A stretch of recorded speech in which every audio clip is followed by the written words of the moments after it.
Assalamualaikum warahmatullahi wabarakatuh. Perkenalkan, nama saya Latifah Aziza, NIM 2017 10 11 31 dari 2 BKIC Fakultas Dakwah Universitas Islam Negeri Profesor Kiai Haji Saifuddin Subri Purwokerto. Di sini saya akan menjelaskan materi mengenai tahrij hadis. Definisi tahrij hadis. Menurut Mahmud Al-Tahtan, tahrij adalah usaha menunjukkan letak asal hadis pada sumber-sumbernya yang asli, yang di dalamnya telah dicantumkan sanad hadis tersebut secara lengkap, serta menjelaskan kualitas hadis tersebut jika kolektor memandang perlu. Dapat disimpulkan bahwa tahrij hadis adalah usaha menentukan matan dan sanad hadis secara lengkap dari sumber-sumbernya yang asli, yang dari situ akan bisa diketahui kualitas suatu hadis baik secara langsung karena sudah disebutkan oleh kolektornya maupun melalui penelitian selanjutnya. Materi yang kedua ada latar belakang munculnya tahrij hadis. Di sini diketahui bahwa tahrij hadis atau tahrij al-hadis dilakukan oleh seorang peneliti hadis untuk mengetahui asal-usul riwayat hadis yang akan diulik. Kemudian untuk mengetahui dan mencatat seluruh periwayatan hadis bagi sisi yang akan diteliti. Untuk materi selanjutnya ada tujuan dan manfaat tahrij hadis. Untuk tujuan yang pertama dari tahrij hadis adalah untuk mengetahui sumber asal hadis yang ditahrij, dan untuk tujuan lainnya adalah mengetahui ditolak atau diterimanya hadis-hadis tersebut.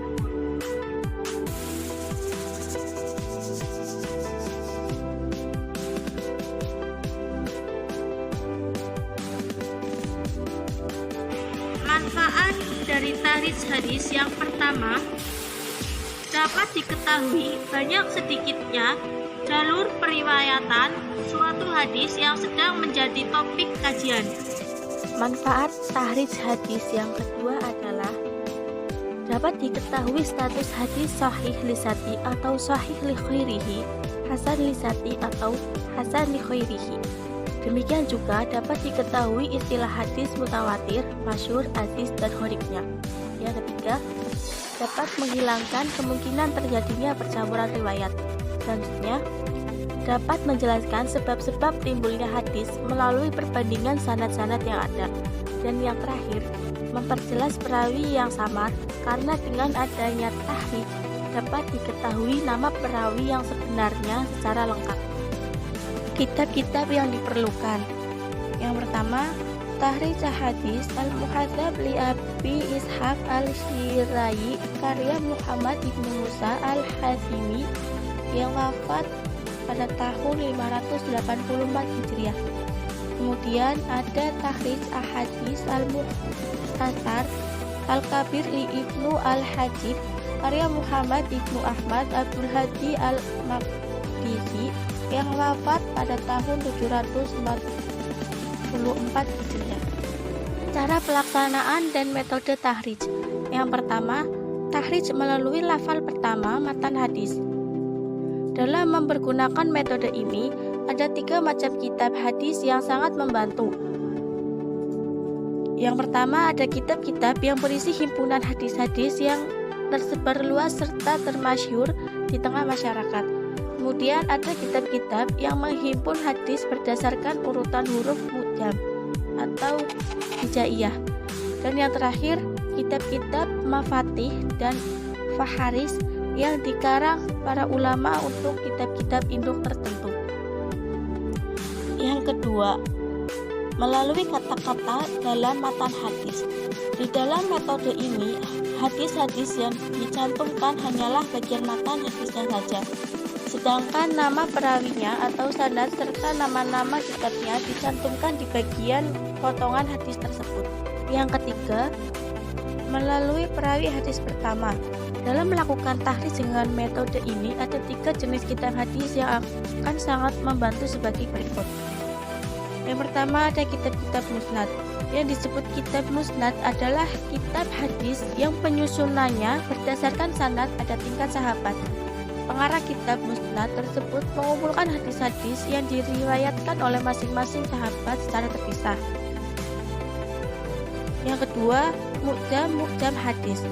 Yang dimaksud dengan mu'jam dalam terminologi ahli hadis adalah kitab yang di dalamnya hadis-hadis Nabi disusun berdasarkan sanad-sanad di tingkat sahih atau berdasarkan para syuyukh atau kolektor negeri asal, sanad dan sebagainya.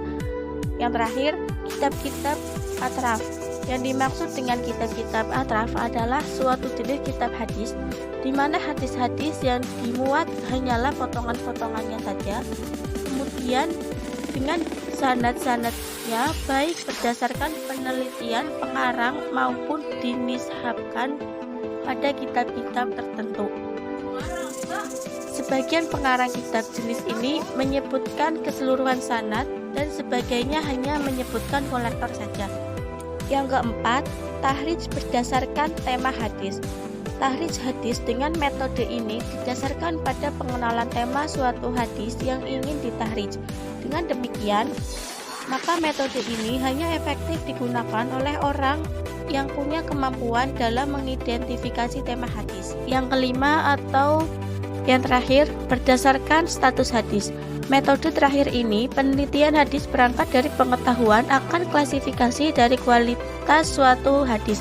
Metode ini sangatlah membantu dalam proses pencarian hadis berdasarkan pada status hadis seperti hadis qudsi, hadis yang sudah masyhur, hadis mursal dan lain-lain. Skema sanad dari Rasulullah ke Abi Hurairah, kemudian ke Abi Shalih, kemudian ke Qurafa, kemudian ke Abi Ngahalan, kemudian Sofwan, dan yang terakhir Muhammad bin Bashar. Demikian mengenai materi hadis yang dapat saya jelaskan. Semoga bisa bermanfaat untuk kita semua. Banyak kesalahan itu dari diri saya, dan kalau ada kelebihan itu dari Allah Subhanahu wa Ta'ala. Sekian dan terima kasih. Wassalamualaikum warahmatullahi wabarakatuh.